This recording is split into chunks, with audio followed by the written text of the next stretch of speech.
Juan, you had that experience back in 2019, an incredible postseason experience. How does that prepare you for this? What did you learn from that time that you can take into this experience now? Just the same thing. Try to control the momentums. Don't try to speed up the game. Try to control it. Stay calm and do what you know to do. Do whatever you came to do and what you've been doing the whole year. You had a great finish to the season, hitting over 300 for the last 3 weeks. You've mentioned before that you have a lot of experience playing against the Mets. You love to play this team. How prepared do you feel to make an impact in this postseason, swinging the way you have and playing a team that you've had success against? I mean, I've been playing very well the last couple of days, like you said. I think I'm just going to bring that. I mean, I never think about my numbers in this stadium or anything like that. I just thinking I got to come play and try to beat them. Try to do my best to beat them, and I've been having a little bit of success against this team, and I'm proud of it, and I'm going to keep trying to do the same thing. As far as your matchup with Max Scherzer, you guys have had a great relationship. You've talked a lot about what you learned from him being a teammate with his. Did you get a chance to talk to him before this series, or are you guys combatants now, batter versus pitcher? No, I didn't get the chance to talk to him, but I bet he don't want to talk to me at all. I faced him through the year, and he don't even look at my face. So I respect that. He's really concentrated on his game. He's not worrying about if we're friends or not. We're friends outside of the field, and he just came in to do his stuff. So I respect that, and for me, for my way, same thing. I won't be scared to shuffle him. We go far left, Chelsea. Hey Juan, now that you look back on the trade and everything, just how difficult was it to, kind of get traded away from the only team you ever knew and come across the country? And when did you start to feel comfortable and like it was normal that you're a San Diego Padre? It was really tough the last first 2-3 days. I couldn't believe it.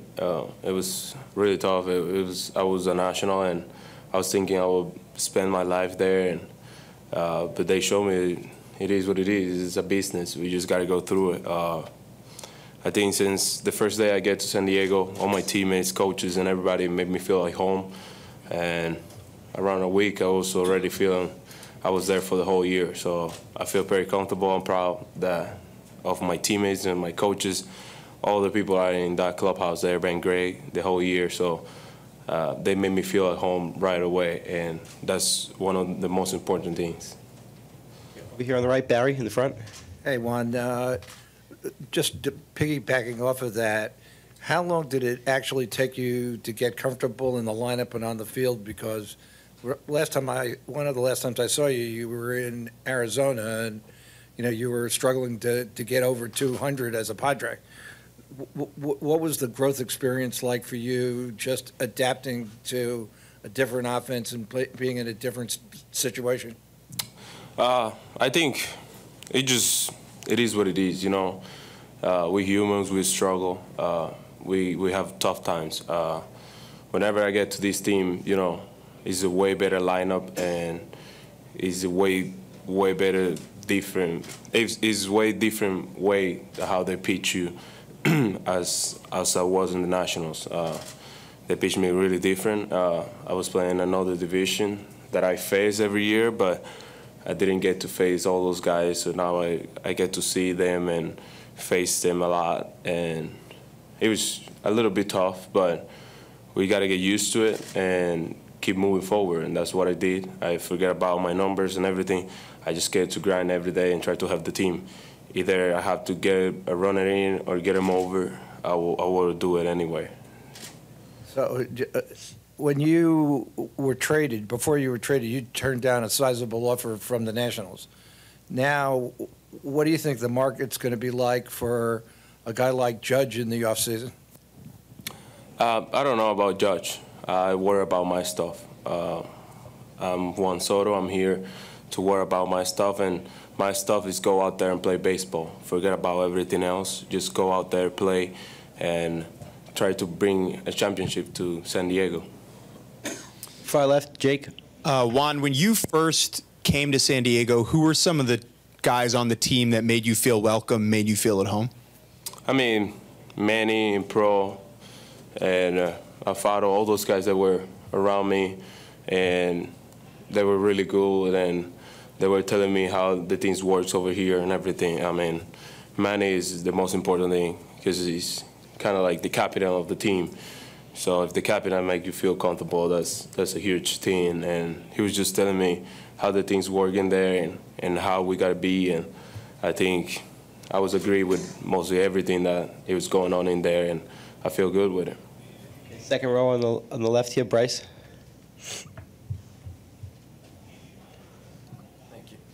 Juan, one thing the Padres have struggled with this season is consistently producing offense and runs.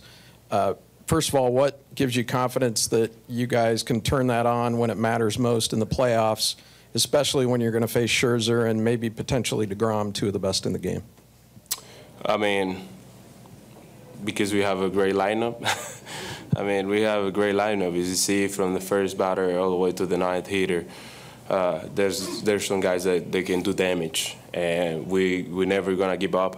I know the pitching that we have, and we trust on them. So it's all about our offense, and we just gotta get it going.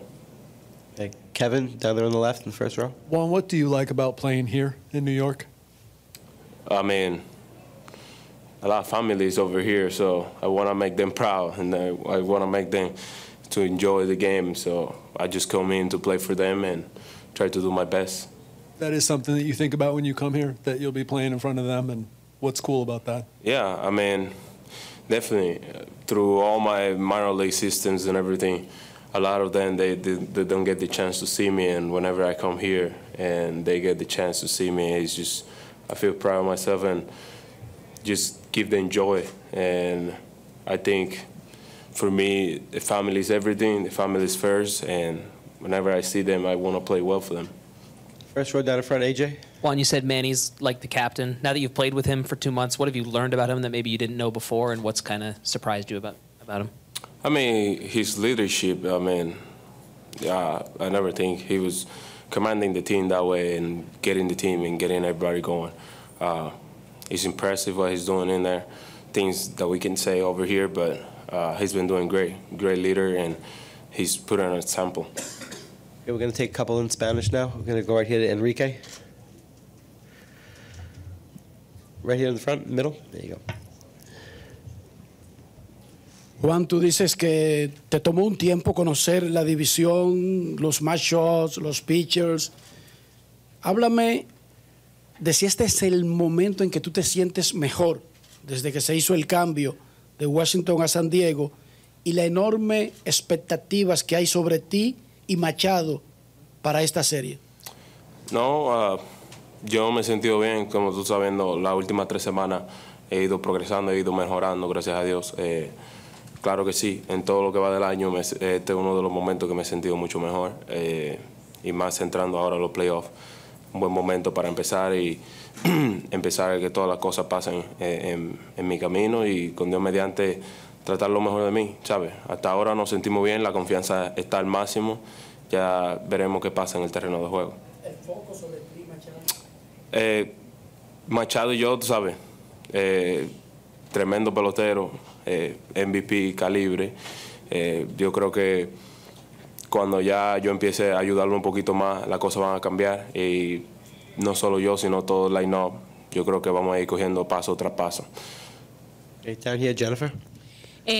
Soto, fuera de lo que ha ocurrido en el terreno de juego, ¿nos puede describir lo que ha sido esta experiencia para ti con los Padres? Y también hablaste de lo que era la familia para ti, poder jugar frente a ellos y la comunidad, una gran comunidad dominicana aquí en Nueva York.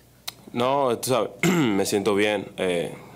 Todo el cambio, como dije, me siento contento con mis coaches y los compañeros que siempre han estado ahí. Me dieron el apoyo, me dieron la bienvenida como se merece. Y la familia, aquí en Nueva York, me siento bien en cualquier sitio que ellos estén viéndome.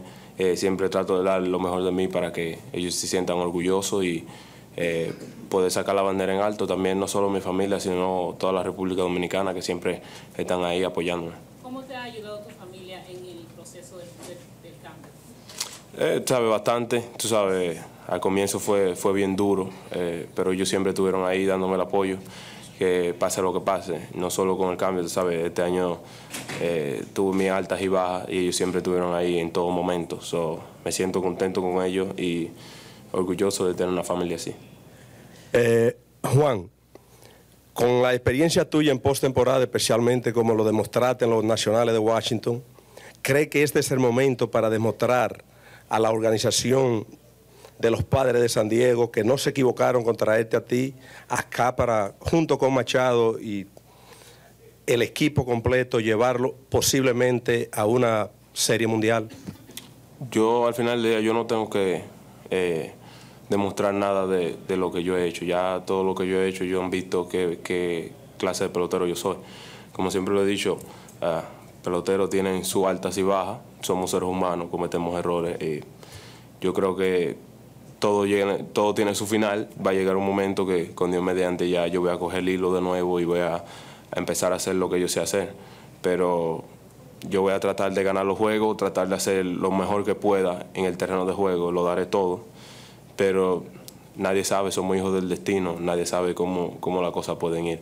Yo no me pondré presión de que yo tengo que enseñar, de que tengo que demostrar, sino, como dije al comienzo, controlar las emociones y controlar el juego de los playoffs, que eso es una de las cosas más importantes que hay. Juan, hoy todo comienza de cero. Tú eres pelotero donde todos los equipos lo quieren tener. La mente, ¿cómo trabaja para sacarle ese % como tú lo has hecho en el pasado? No, seguir trabajando duro, ¿sabes? Olvidarme de todos los comentarios, lo que digan, las cosas, y concentrarme en esos 9 innings que vamos a jugar cada día. Olvidarme de si no, venir a jugar pelota cada día. Ese es mi plan, y mantenerme tranquilo y jugando fuerte cada día. Okay, we'll take one more here in the front. Soto, háblame sobre la estadía tuya en San Diego y si te gustaría vestir esa franela más de los Padres de San Diego. Me he sentido muy bien. Todo lo que han hecho por mí me he sentido bien contento con con el trato que me han dado los jugadores, los coaches, el staff, todo el mundo. Me siento contento donde estoy. Hasta ahora el plan mío es seguir jugando pelota. Tengo 2 años más con esta organización, si Dios lo permite, y seguir tirando para adelante. Blake, you've had some great playoff experience in the past. What is it about these big games that seems to bring out the best in you? I don't really know, honestly. I just like big moments. I like big games. I like pitching. When there's a good crowd, good atmosphere, I think, you just show up for it. I don't think there's like a reason outside of I just like it and I prefer it. And I just believe it could bring, like, I could see how good I really am in those moments, and I think that excites me. How exciting is it for you to know that you're pitching some of your best baseball here down the stretch, as you predicted heading into postseason? Yeah, I don't know. I'm happy I'm doing good. I'm happy that I'm learning a lot, and I'm happy we're in, this position to be in the postseason. It's really just amazing to play in the postseason. So for us to be able to, have opportunity to win a World Series, it's a great feeling. Faced the Mets twice this year. The first time they got the best of you with 5 runs in 4 innings. The next time you went 5 innings, no runs, and that was really the start of you seeming to find your rhythm at that point. Are they going to see an even better version of you now at this point, and is there anything you can take out of those previous outings? I would like to say so, but the game will predict, what's going to happen. I'm confident in my ability. I'm confident in how I feel, but we'll play the game and we'll see how it goes and learn from it. Okay. Over there, far left, Jake. Your last postseason outing before tomorrow was the World Series in 2020. Obviously, that garnered quite a bit of discussion. When you look back on that day and that memory, what do you think about? Honestly, I don't think about it much anymore. It was 2 years ago. It was probably one of the better games I've thrown in my life, so I was really happy that that's what that was. But excited that I get a pitch tomorrow and kind of just put that behind me. I feel like I've learned a lot since then, and I've grown a lot, and I've become a better pitcher, and I'm excited to see, what memories we can make this postseason. Okay, stay there on the left, in the back. Like, what have you learned about yourself? You just finished saying you've learned a lot since then. What have you learned about yourself as an individual and as a pitcher? I think I've just learned that to be okay with certain things. I think one thing that I've done a lot is I've always like held on to things that I've done bad and been frustrated with them for a long time. I think as I've gotten older and played more games and learned myself, I've understood that sometimes when I do bad, it's okay. Sometimes when I do good, it's not okay. But in the end, I'm okay with where I'm at, and I'm okay that I'm going to learn from it. And I just don't take things, baseball used to, good, bad, I would take it to extremes, to where now I just kind of stay in the middle, and good, bad, I just know I'm going to get better. And I found more happiness in that. The left in the middle, Dennis.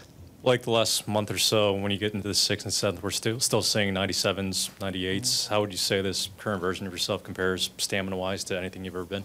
Yeah, I think me and Kenny have done a great job just with conditioning and strength and just what I'm doing in between starts. It's a lot better than what I used to do. I'm just growing. Like I really believe I'm getting better and I'm getting into my prime. I really believe that. So I think every year I learn more and more, and I retain that. And I just think, yeah, with what I've been doing with Kenny this year has really put me in a good place, and I'm excited for the off season with him as well as next season and so forth. How different is what you're doing with Kenny this year compared to what you did in the past? I would say it's more consistent. There's really no off days with him. We focus, and when we get our work in, we're focused. We get it done, and we move forward, and we plan the next day. So I would just say the consistency of it is what's made me feel as strong as I am right now. Far right, Derek. Hey, like tomorrow you have a chance to either put the series away or keep your team alive for one more game. Is there one that you obviously would prefer, but is there change in the mentality as you approach that game depending on the situation? No, I think overall it'll be the same. The crowd's going to be there. They're going to be into it. Still got to face the same hitters. So if we're up one or down one, I don't think it's going to matter. I'm just really looking forward to facing them and just seeing how much better I've gotten and just seeing if I can, get a win for the team. Next question. Far left, over against the wall. Like, what do you take away from the 2 times that you faced them during the regular season? They're a really good lineup, really talented. They got some guys that can hurt you. They got guys that, they have long at-bats, they fight. But overall, as an offensive team collective, they're really good at, when they get a guy on second, hitting them over, getting them in. They're just a really good lineup. So I'm excited to see what I've learned in the 2 games I faced them, what I've seen as of late, and how I'm going to attack them. But overall, I mean, it's a really good lineup with a lot of good hitters. So I'm really excited to face them and see what we got. Okay, anything else with Blake down here in the middle? Nathan? Any new swag? Any new Nike shoes? Anything you get to add to the collection come postseason gear? I might wear some stuff off the field, but on the field, same stuff. I don't really like when I pitch to have any sort of new swag. I kind of keep it the same the whole year. Yeah. Hey, Bob, what can you tell us about the final roster decisions to go with Sean Manaea and not have Mike Clevenger on there? Clev was not great, feeling great. I think he's feeling a little better now, but maybe another lefty in the bullpen at this point. We could have gone in any number of directions, but, flying in late and the whole bit, and we'll see where we go with him. But I just, felt like another lefty with maybe with a little bit of length down there was important. And did you surprise at all to see Marte in their starting lineup today? None. I expected it. I think if you look at it that way, then you're not surprised, but I've had him some. I know if there's any way that he could get in there, he was going to be in there. When I saw the rosters today and I saw, they still had Gore on the roster, I knew he was going to be in the lineup. So it doesn't surprise you. Down in front, we'll go AJ, then Bryce. Can you go into decision start Bell and Myers today and having Drury's bat off the bench? Right. Yeah, there are a lot of things that went into it today. We're trying to, as we typically do, try to get the best lineup at a particular day against a pitcher. We identified defense a little bit, another left-handed bat, and then some guys that had some success off of Max as well. So Josh has had some success off him. Extra left-handed bat, and we still feel like we have a good defensive club running out there. So it does give us, typically Brandon's in the lineup all the time, but it also gives us a matchup off the bench. It seems like the Mets are kind of crafting their pitching strategy with the next round in mind. Is that something that you guys also looked at, and what do you kind of make of that and kind of the way they're I don't really necessarily think that. I mean, if deGrom shows up tomorrow, I mean, really what's the difference? You're going to see both these guys anyway. So, we're looking at today. We'll look at tomorrow. We had it kind of lined up how we knew we were going to go, whether there's, a blister issue or whatever. But you expect to see both those guys. It doesn't really matter if it's in game 1 or game 2. The challenge this season most of the time was being consistent offensively. At a point in the year, how do you turn on that offensive light switch this late, and you don't really have the leash to be inconsistent moving forward when every game matters to this degree? Well, it's a different level now. So I think, whether guys were swinging the bat well, not swinging it well, starting in postseason series, I think you kind of throw that out the window. Typically I'll look at last 10 and 5 with hitters, but once the postseason starts, it's different. Hopefully nobody's thinking about their mechanics. They're just going up there trying to compete. We have guys with track records that have done well, and that's what we expect now. So I think anything that happened in the regular season, I think, kind of gets thrown out the window once the postseason starts. Decision to start Grisham, strictly left-handed bat in the lineup, and some pretty good defense in center field. So that's the balance that we're trying to find today. Okay. Over the left, Jake. So over the course of the season, it feels like this has become more and more Manny's team. I'm curious for you, what was your perception of him as a person before you became the skipper here, and how has that kind of changed as you've gotten to know him over the course of the season? I think each and every year Manny's been in San Diego, it's become more and more his team. You start with the numbers, and then you go to the games played and the durability, playing injured. I think the only soft spot that he's had this year was coming back from an ankle injury, probably a little bit too soon, but wants to be in there every day for his guys. And then you see the impact that he has in the clubhouse around these guys. It really kind of allows you to insulate and know that Manny's there to do the heavy lifting, and you just kind of do your job, and he's comfortable with that too. So, from the other side, he plays at a pace that maybe nobody else does. The game seems to be very easy for him, and when you're around him more and more and on the same side, you realize that is the case. He does play hard, but he plays it. It looks very easy to him, which, is hard to do. So, yeah, it's been terrific to spend a year with him and realize the impact that he has on this team, not only on the field, but in the clubhouse. In the middle on the left? Well, Mel, obviously in the playoffs, runs are at a premium. You guys played a ton of one-run, close games all season long. You guys fared well in them. Is there any carryover, or do you feel like that has maybe set you guys up for these type of games this time of year? Well, it doesn't hurt that, you come in having success like that. A lot of them were in also the extra inning games, which are going to be a little bit different here now, too, without the runner on second base. But I think any strength that you had during the course of the season, you try to carry forward with you. We did play a lot of run games. We had some success in them. We've been able to, over the course of the season, beat some good starters as well. You don't necessarily have to beat them up. If you can make them work and get them out a little bit earlier.